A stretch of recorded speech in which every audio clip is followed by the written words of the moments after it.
Bom, pessoal, estamos aí de volta. Agora vamos começar a ver nossa nova parte do conteúdo referente ao capítulo 5 do livro, que nós temos como base aí nossa bibliografia básica, Fundamentos de Sistemas Operacionais, do Silver Schartz, a parte relacionada a escalonamento de CPU.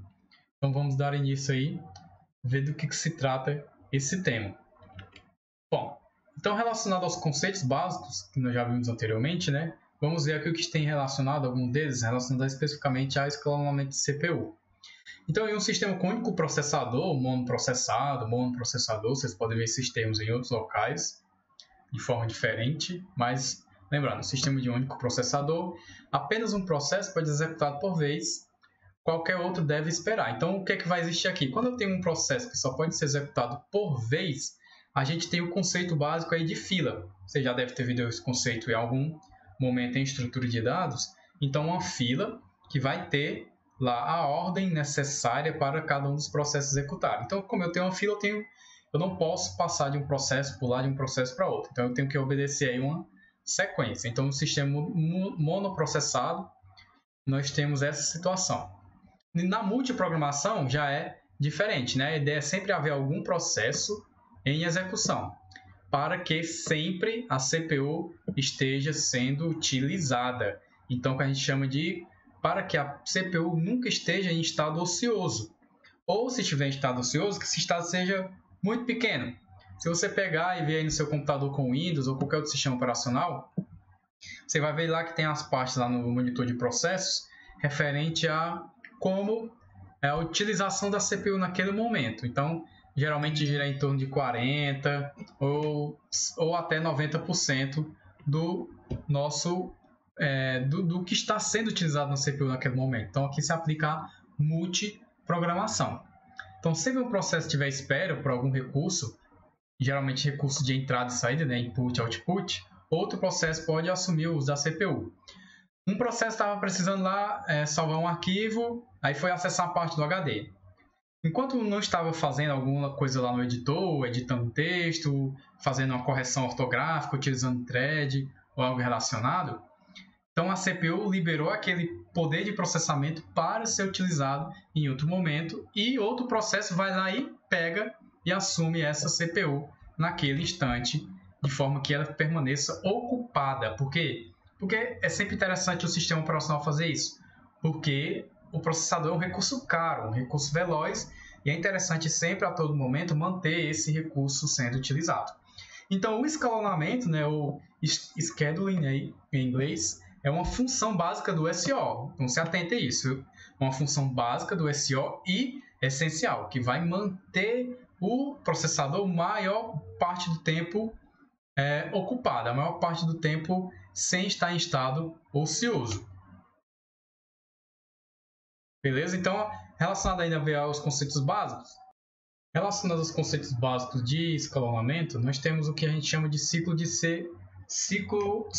picos de CPU de entrada e saída. O que acontece? Toda vez que nós temos algo relacionado a uma entrada no escalonamento, lá a parte do sistema operacional, que é o escalonador, responsável por alocar processos para o processador, nós temos essa divisão aqui, ó. Nós sempre vamos ter o que a gente chama de ciclo de picos de CPU de entrada e saída. Nós vamos ter um pico de CPU, que é justamente quando vai acontecer a utilização da CPU pelo processo. Então, ele vai estar lá executando na CPU. Então, nesse momento, está utilizando somente a CPU.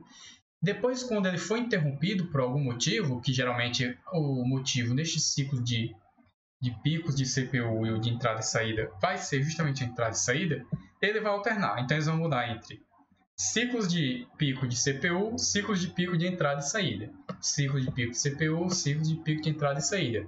Então, vai sempre haver essa alternância entre eles até que se dê por satisfeito e termine a execução dos processos naquele momento. Então, a execução dos processos é composta por um ciclo de execução de CPU e espera por operações de entrada e saída. Executando aqui na CPU o processo e vai esperar a entrada e saída aqui. Executando aqui um processo na CPU e vai esperar a entrada e saída, com a transferência de arquivo, uma modificação de uma pasta. Isso tudo são processos de entrada e saída, gravação de um arquivo no HD, então são relacionados. Então vai ter a execução, a espera, a execução e a espera. A espera geralmente vai ser sempre as operações de entrada e saída de input, output. Então, os processos alternam entre esses dois estados. O último pico de CPU termina quando o sistema solicita o encerramento da execução. Então, lá no sistema operacional, utilizando algoritmos de escalonamento, utilizando o escalonador em si, vai determinar que o processo seja encerrado, a execução dele seja encerrada e este ciclo se encerre e termine como um todo. Então, aqui nós temos o que ele chama de histograma relacionado aos conceitos básicos com o ciclo de CPU de entrada e saída. Nós temos aqui no lado esquerdo a frequência com que esses ciclos ocorrem e aqui embaixo, no nosso gráfico, nós temos a duração do pico em milissegundos. Geralmente, esses picos eles acontecem, dependendo do tamanho desse processo, nos primeiros 8 milissegundos aqui. Então, são ciclos que a gente chama de ciclos curtos. Perceba que a duração dele é curta e tem um pico muito grande uma frequência muito grande de processos por milissegundo ocorrendo.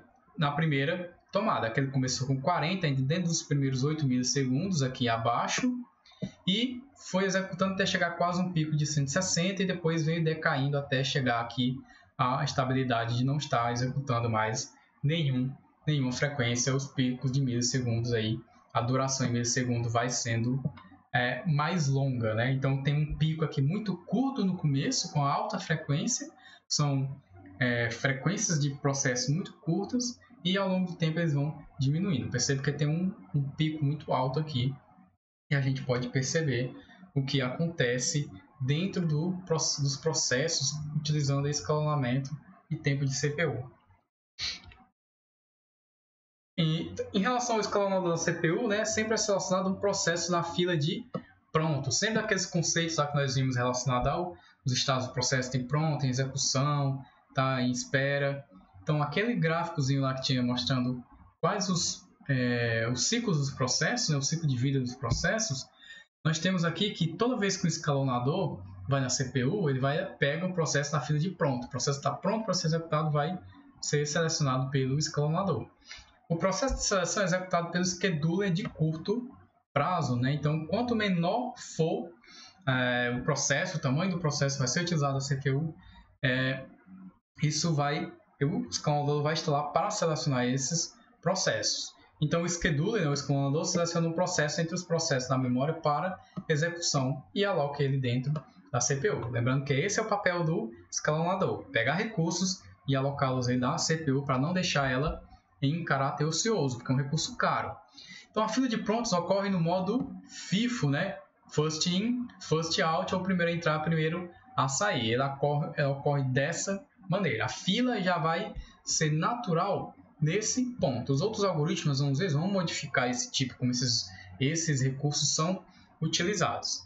Então, só para lembrar, assim que ele está na fila de prontos, os processos que vão ser selecionados pelo escalonador vai estar lá em estado de FIFO. Você já deve ter visto aí a estrutura de dados, esse algoritmo FIFO. Então, a schedule com preempção, né? Nós chamamos dois estados. Nós temos que chamar de com preempção e sem preempção. Se atente a esses termos, né? Com preempção quer dizer o quê? Que o meu escalonador vai limitar a quantidade de tempo para cada processo. Então, eu vou ter lá 10 milissegundos. Se o meu processo tem 30 milissegundos para se executar por inteiro, então eu vou ter apenas 10 milissegundos, porque é que meu escalonador definiu isso como tempo. Então, ele vai dividir isso em 3 partes até que ela seja finalizada. Então, isso é o que a gente chama de preempção. Tem um tempo determinado para que aquele processo seja executado, independente se ele vai terminar por completo ou não. Com esse conceito em mente, nós temos aqui a situação onde ocorre a decisão do escalonador, né, onde ele vai tomar essa decisão, do escalonador de CPU, para pegar um processo. Em que momentos? Então, quando muda o estado de execução para o estado de espera, quando muda o estado de executando, lembrando aquele gráfico lá, de executando para pronto, e quando muda o estado de espera para pronto, ou quando um processo é finalizado. Desses 4 momentos em que o escalonador vai tomar essa decisão, a gente diz que as condições 1 e 4, né, a primeira e a última aqui, de estado de execução para o estado de espera, e quando o processo é finalizado, é dito que a gente chama de não preemptivo, tá? Então, o que acontece? Toda vez que um processo entra na CPU, seja ele do tamanho que for, ele só vai ser finalizado quando acabar por inteiro. Independentemente do tempo dele lá é de 10, 20, 30 milissegundos, 1 minuto, segundo, 1 hora. Não importa. Em processo, o escalador escolheu ele. Pegou o jogo na CPU, pronto. Ele é o não que a gente chama de não preemptivo. Então, ele executa sem interrupção da CPU até o processo ser finalizado. É o que a gente chama de não preemptivo. Essas duas situações. Nas condições 2 e 3, que é quando sai de executando para pronto e quando sai de espera para pronto, a gente chama que é o dito preemptivo. Então, ele pode aí ser alterado. Ele limita a quantidade de tempo para os processos serem executados. Então, fixem bem, olhem esse conceito aí de não preempção e de preempção, tá? Relacionado ao escalonamento de CPU. E dentro dos critérios, ainda do escalonamento, existem critérios para eles, né? Nós vamos ver cada um dos critérios que são levados em conta para o escalonamento. Dos critérios que são citados em relação à utilização do escalonador, né? Qual o momento ele vai tomar essas decisões? Então, é utilizado para comparação dos algoritmos. Qual algoritmo é melhor em relação a esses critérios? Nós temos um dos critérios, um dos primeiros, que é a utilização da CPU. É quanto tempo essa CPU vai ficar ocupada. Então, um algoritmo que se encaixa nesse quesito, ele é considerado bom se ele vai manter a maior parte do tempo, a maior porcentagem possível de ocupação da CPU. Então, ele pode variar de 0 a 100% de utilização da CPU. Geralmente gira em torno de 40%, 99%, 90%, 40%, 90%. Aí são o mais comum de ocorrer. O que a gente chama também de vazão ou throughput, você pode ver aí posteriormente a palavra em inglês, nós temos aí o conceito de vazão, que é quando a CPU está ocupada executando processos, o trabalho está sendo realizado. Em resumo, é a quantidade de processos por unidade de tempo. Você pode associar isso também com questão de vazão de água. Quanto que passa naquela tubulação de água por minuto? Quantos metros cúbicos passa por minuto? A mesma coisa aqui, é o mesmo sentido, aliás, né, é aplicado no conceito de vazão dos critérios de escalonamento, que é a quantidade de processo por unidade de tempo. Pode ser 20 processos por segundo, 1 processo por hora. Então, sempre vai levar em consideração isso. Então, o que é o conceito de vazão? Tempo de turnaround é justamente quando é a quantidade de tempo para um processo que começa em 0 e até finalizado. Processo que iniciou, entrou em estado de execução até o estado de finalizado. Quanto tempo desse começo ao fim demorou? A gente chama de tempo de turnaround, beleza? Os outros critérios, ainda existe outro que é o tempo de espera, quantidade que o processo aguardou na fila de prontos. Sempre daquela fila de prontos, a FIFO que a gente falou bem no começo dos slides. Então, o tempo de espera vai ficar aqui. Quanto tempo aquele processo ficou aguardando até ele ser executado, até ser escalonado pelo escalonador para ser levado para a CPU. Esse é o tempo de espera.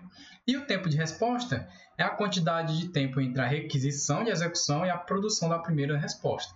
Geralmente leva isso para sistemas interativos, como por exemplo o sistema aí do seu celular, que você aperta na tela e ele retorna, dá uma atividade. Então o tempo de resposta, quanto menor de uma aplicação que nós temos no nosso celular, melhor ainda. Então a gente leva em consideração também esse critério de escalonamento. Então esses são os critérios que é levado em conta aí para os escalonadores. E ainda existe o que a gente chama de critérios de otimização dos escalonadores, o scheduling. É desejável a maximização desses critérios aqui, ó. Sempre utilizar o máximo possível a CPU, ter vazão máxima, tempo de turnaround mínimo, né? Então aquele tempo de processos, a quantidade necessária do processo para ele, do começo ao fim, né? A quantidade de tempo para ele executar um processo. Tempo de espera mínimo, ficar o menor tempo possível na fila de prontos, naquela fila FIFO, e o tempo de resposta mínimo, porque você não quer, sei lá, imagina que eu estivesse clicando aqui nesse slide e ele desse uma travada, né? Ficasse aquela bolinha aqui carregando, esperando carregar. Então, o tempo de resposta ele tem que ser o mínimo possível para que o meu sistema seja fluido. Então, essas são as características principais desejáveis que se tenham dentro dos nossos algoritmos de escalonamento. Dentro dos algoritmos, vamos ver aí na próxima aula quais são eles e como é que eles funcionam, né? Vamos ver aí o FCFS, que também é o mesmo nome para o FIFO, é esse nome para o FIFO. O FIFO e o FCFS seguem aí mais ou menos o mesmo princípio, são nomes distintos para o mesmo algoritmo aí de escalonamento. Até a próxima aula.